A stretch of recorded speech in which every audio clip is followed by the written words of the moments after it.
전화금융 사기, 보이스피싱 범죄 수법이 날로 교묘해지고 있습니다. 웬만한 수법에는 사람들이 잘 속지 않자 이제는 가족의 신상까지 파악해 돈을 뜯어내는 보이스피싱이 기승을 부리고 있습니다. 아들의 이름을 대고 목소리까지 들려주며 돈을 갖고 오지 않으면 아들의 손가락을 자르겠다라고 협박할 경우 판단력이 흐려질 수밖에 없을 텐데요. 아들을 둔 중장년 여성이 범죄의 표적이 됐습니다.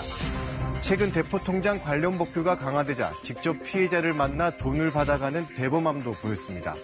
사건의 전말을 한번 따라가 보겠습니다. 지난달 20일 73살 김모 씨에게 한 통의 전화가 걸려왔습니다. 낯선 목소리의 남자가 대뜸 아들의 이름을 대자 김 씨는 가슴이 철렁 내려앉았습니다. 전화가 따르러 왔어요. 그래가지고 받으니까 우리 막내 아들이 아까 하던 게 있거든요. 아침에 출근하는 걸 중간에서 뚝뚝났다는 거야. 사채비 때문에 막내 아들을 납치하고 있다고 태연하게 말한 이 남성. 아들의 이름과 전화번호, 그리고 아들의 친구 이름까지 대며 김 씨를 협박했습니다. 내 아들이 보증을 섰는데 이 돈을 안 갚으면은 아들 수족을 한쪽을 자르겠대. 대뜸 그 소리야. 내가 미치는 거지. 자신이 사채업자인데 아들이 빚보증을 선 3천만 원을 갚지 않으면 아들의 손가락을 자르겠다며 공포 분위기를 조성했습니다. 수화기 넘어 어머니를 찾는 아들의 목소리까지 들려왔습니다. 울면서 엄마 나 한 번만 살려달래요. 한 번만 살려주면 내가 엄마 벌어서 엄마한테 갚을게. 그래 그걸 뚝 끊어져 버리더라고. 그때는 숨이 카막혀가지고 숨도 못 쉬고.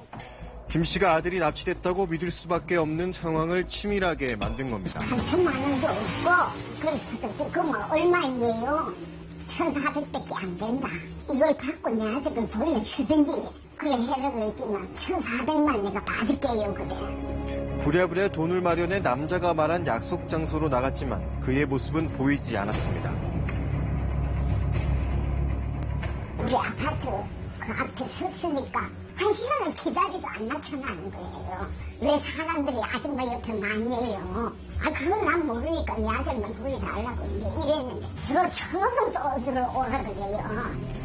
이리저리 약속 장소를 옮겨가며 김 씨가 낯선 남성을 만난 건 4시간이 지난 뒤였습니다.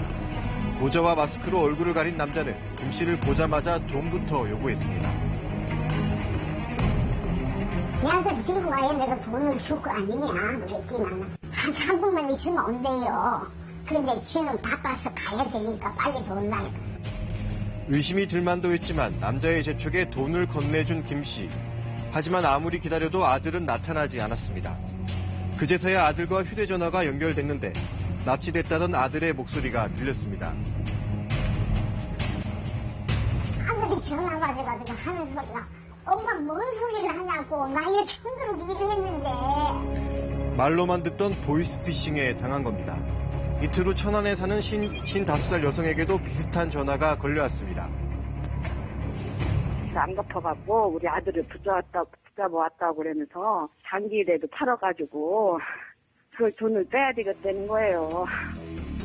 전화를 건 남성이 아들이라며 울먹이는 남자의 목소리를 들려주자 아무것도 눈에 보이지 않았다고 합니다. 공사 현장에서 일하며 모은 1,300만 원을 찾아 천안에서 차로 1시간 정도 떨어진 청주까지 바로 달려갔습니다. 보이스피싱범들은 자신이 노출될까봐 치밀한 계획을 짰습니다. 전화를 못 끊었어요. 끊지를 못하게 해갖고. 끊어지고 그랬었나봐요. 이제 저보고 막 욕을 하는 거예요. 왜 전화 왜 끊었냐고, 누가 끊었냐고. 경찰에 신고를 못하도록 이동하는 내내 전화통화를 하게 만든 겁니다. 이번에도 마스크로 얼굴을 가린 남자가 다가와 돈만 갖고 사라졌습니다. 너무 기가 막혀가지고 내가 지금도 아직도 막 저기 막 사람들 막 마스크 쓴 사람들 보고 그러면 막 지금도 떨린다. 그 생각만 하면 막 가슴이 말이 아프다니까. 피해자들이 연령대가 있는 성인의 자녀를 둔 어머니들입니다. 모성을 악용한 거지 않습니까? 그래서 죄질이 너무 나쁘고 또 다른 피해자가 생길 수 있기 때문에 거의 한 달 동안 전 직원이 올인하다시피 해서 추적 수사를 했기 때문에 피해자들에게 돈을 받은 뒤 사라진 남성은 25살 강모 씨, 함께 구속된 고교동창 정모 씨와 함께 피해자들의 신상 정보를 알아내 범죄를 꾸민 것으로 조사됐습니다. 이들은 돈을 벌게 해주겠다는 SNS 글을 보고 보이스피싱 조직에 가담한 것으로 드러났습니다. 중국 내 보이스피싱 조직의 지시로 피해자와 접촉해 돈을 받은 뒤 송금책 역할을 하고 수수료를 챙겼습니다. 피의자에게 받은 돈 중 1,000여만 원은 중국으로 송금하지도 않고 중간에서 빼돌리기도 했습니다. 생활비도 있고 일부 이제 의식주 해결을 해야 되지 않습니까? 그래서 여러 가지로 사용한 걸로 알고 있습니다. 관련 복구 강화로 대포 통장 만들기가 어려워지자 계좌 이체를 유도하는 대신 피해자를 직접 만나 돈을 챙겨갔습니다. 지금 대포 통장 구하기가 힘듭니다. 그리고 지연 인출 제도가 시용이 되어서 100만 원 이상이 입금이 되면은 30분을 기다려야 되기 때문에 자녀를 납치하고 있으니까 돈값을 준비하고 있어라. 이런 식으로 이제 목돈을 찾아라고 시킨 다음에 돈을 가로채가는 수법을 많이 쓰고 있습니다. 날로 교묘해지는 보이스피싱 수법. 경찰은 가족을 납치했다는 전화 등이 걸려오면 먼저 의심부터 하고 경찰에 신고할 것을 당부했습니다.